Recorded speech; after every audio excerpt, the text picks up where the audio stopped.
another part of the cider world. It's totally in my market, but I know what I'm really good at. Our Perry's great, but I make 1 or 2 a year because those are the pears I really believe in, and I make 40 apples a year. So in my daily life, I come across fantastic fruit to ferment all the time, and they're nearly always apples, not pears. I gotcha. And since y'all are so geeky about this whole craft business, y'all got to have like a favorite beer brewery in town, or what's the brewery you guys like to go to? Or do you not like beer? Or are we gluten free over here? No. We're not gluten free. That's why this whole thing started. No, we're not gluten free, and I like beer, and yet a lot of the craft brewery world is kind of doing the opposite of what we're doing, right? We have a very simple product. It's apples and yeast, right? It's not a lot of flavorings and 10,000 additions, right? We're trying to showcase one agricultural product. So much of the beer world is deviating so far away from that. It's all about big flavors, and sometimes not enough about the agricultural product for me. So oftentimes the beers that I gravitate to, because I don't want to say any one company, but they tend to make the beer that tastes like beer, beer-flavored beer, if you will. I like Budweiser. No. Why, don't slander Budweiser. Really good. There are some breweries in town that... Like you would love like a beer-style lager house like Pilsner. They're great. I was just at Prost. They're great. I don't want to pick any favorite, but if I'm talking, but if I'm talking about like personal preference, I really like beer, but I like beer like beer. My family comes from Eastern Europe. I really like Central European and Eastern European. I like Pilsners. I like a lot of really well done lagers. Yes, I like. And even a lot of Belgian beers, but I like beer that's showcasing their ingredients, not using their ingredients to deliver flavorings. Watch what I'm about to do here. Yeah. This is called a circle back for those that aren't in the business. You mentioned earlier with Prohibition how, like we had to take that little break, and where that may be where the ciders kind of lost off. Those Czechs and those fucks over there in the Eastern Europe and Western Europe, they all figured a way, and we've had someone else say this, like like your family's, I didn't mean to call your family like fucks, but I'm not checking it. They did it like, they mastered one kind of beer, and they're like, we're just going to run with this shit for the rest of our days. And so it's not like you get like the hoppy and juicy and the 77 different IPAs like you do nowadays with the inventiveness. They figured out a way to, we'll say, master it, and they rode it out. It seems like we lost that gap to where we could have done that. Many of the best beers in the world are a handful of ingredients, not 20. Right. And it was showcasing, grains, hops, etc., not milkshakes. Less is more. It's kind of like Funkworks out of Fort Collins. Like they focus on saisons and they do it really damn well, and they've been noted for it. So I like a lot of old school European beers. The modern craft beer thing leaves me alienated so often, and I don't have anything against them. They're all making 1 or 2 beers that I love, but there's one on every street corner, and they have to stand out somehow, and that's how you get edible glitter finding its way into beer. Strippers. Yeah, exactly. Yeah. Shout out to Diamond Cabaret. It only took us 1 hour this week to talk about the strip club. That's pretty good. That is pretty good. I guess that shows it's been bad. We've gotten worse. We've gotten it in like 30 seconds before. That's what she said. Yeah. But I guess like that's what's funny. It showcases like what you got. Like this is a hobby that you love, but then it also shows that you like being connected with the makers, with the agriculture, with natural flavors. So that in its own right, that's really fucking cool. Yeah, and those are the products. Like from start to finish, how we like our food, how we like our beer, how we like our cider. We want it to be simple. We want to taste the thing that we're supposedly eating or drinking. I don't want it to taste like something else. And that's sort of our ethos around making cider. I want to taste apples. Oh, I know what that word means. Well done. So his circle back reference, this is called a segue. And what do you say? I'm about to smooth line the shit out of this. So I would love to take one of these to Red Rocks early before a show or something like that, or at the Fillmore. If we were. You can't really sit outside at the Fillmore and drink. There's a lot of homeless people that do.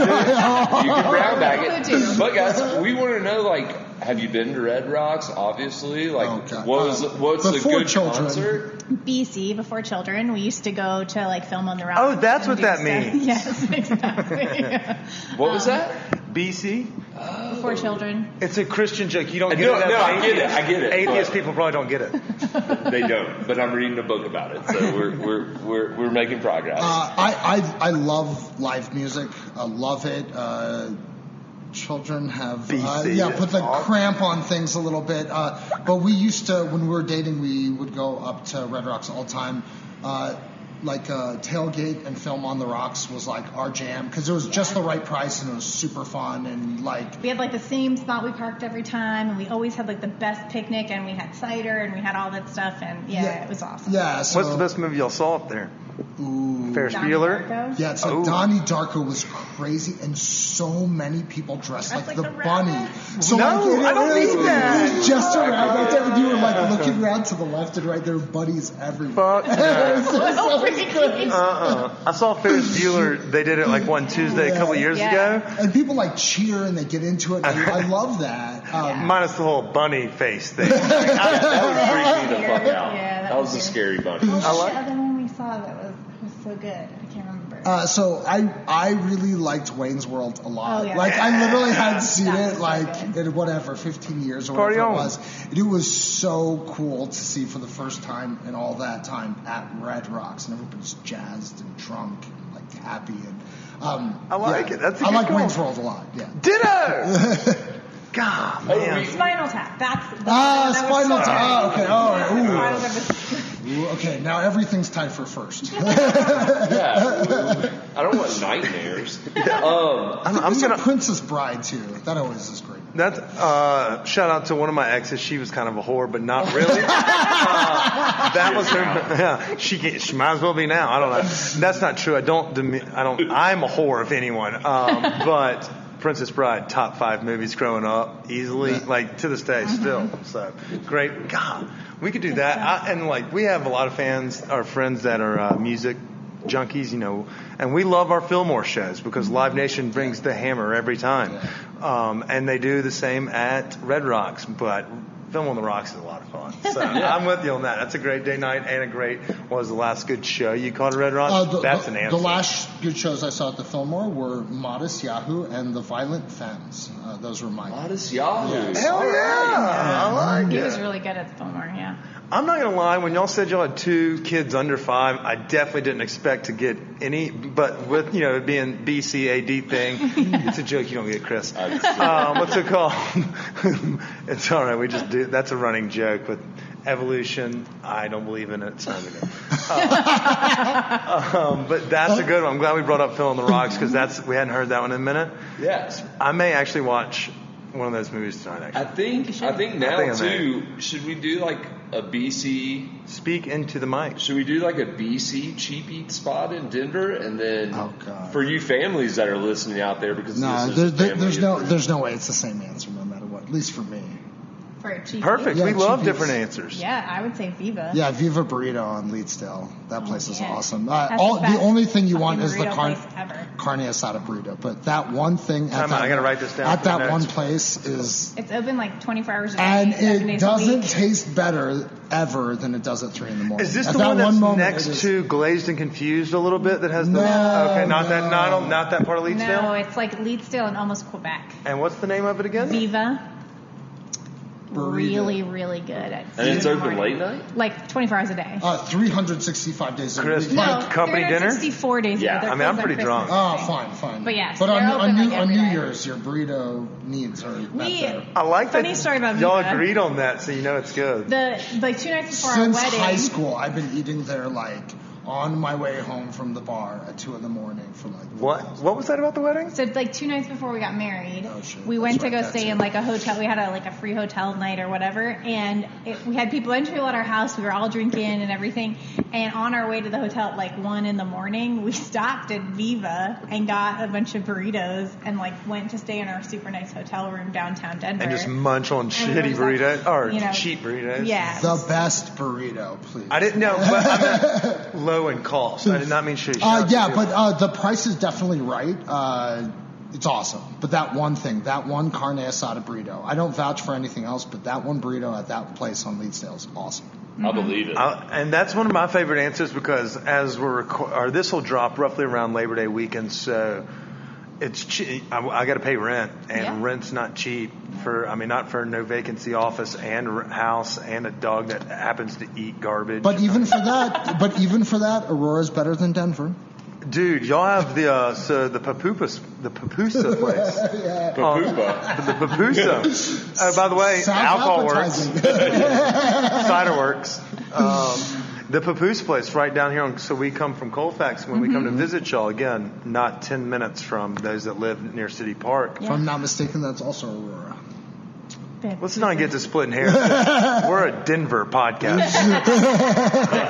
Y'all are lucky y'all have us out. But yeah, I was hoping y'all were going to throw some gems out here because my girl Cora Faye that used to do a soul food restaurant off of Colorado has since moved out here to Aurora. And I feel like y'all do, and you may be able to speak to this because you've been here for a minute, not calling you old, just you've been in Aurora longer than I, that y'all have a little bit more authenticism. It's not, Mexican-American food or maybe the burritos that y'all spoke of are, but like most of it's true Mexican food or you can get true Peruvian food. There's a lot. It's more of a melting pot out here. It's not as gentrified already or soon to be because of the hospital, but you can drive down Havana and there are like amazing ethnic restaurants on Havana of every ethnicity. And so we work with Visit Aurora a lot, and they did a whole tour of Havana's like ethnic food places, and it's awesome. So Aurora is... tag Visit Aurora when I post this? Yes, please. So Aurora is one of the most multicultural places you could imagine in a way. It was growing up. It's only more so now, not less. But literally, like the Costco in Havana feels like the United Nations when you're in there. But there are a bunch of like amazing Korean... place that can't get shit done? Korean barbecue places. Yes. Ample resources. Yes, indeed. I'll say this. When I was growing up, Aurora was treated, and it's part of like, I feel really proud that we brought this business back to Aurora. I do, because when I was growing up, Aurora was like Denver's ghetto cousin. Like, there was the idea that you would ever go from Denver to Aurora was like preposterous. Like that you would stoop to that. People left Aurora and they went to Denver to go out, and then they went back to Aurora. And now there are businesses popping up over here that are kind of flipping the script. We're really proud to be one of those businesses. So we don't get a crazy amount of people, but a lot of the people who come out here make the trek from Denver, from Boulder, and we're really proud that we are attracting people out to a city that used to have a reputation that you would never come here for a drink. I know a lot. I'm from Aurora, Illinois. Yes, I have an extensive collection of name tags and hairnets. That was the Wayne's World. Right there. What are you doing the tour? I do a show out of my parents' basement, but instead of my parents, it's our basement. So, I mean, we love our Denver people, but, for us, it's cool. Like, this was a city that had TGI Fridays and Applebee's and that forever. And now there are things changing here. And I do, as somebody who grew up here, it's cool to be playing our small part in whatever that is. Would you say it's changing for the better? Way. Okay, yes. Because I used to, Totally. I worked in this whole corridor in my previous position. My office was across the street from the mall back when we had that whole issue.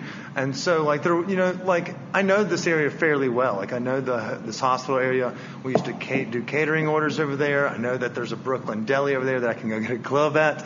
But, we've asked our Denver natives that have come on this podcast, you know, like they used to say, fuck, you wouldn't even go out downtown. Like if you worked downtown, you would immediately go back to your burbs and then just like, that was it. There was no nightlife.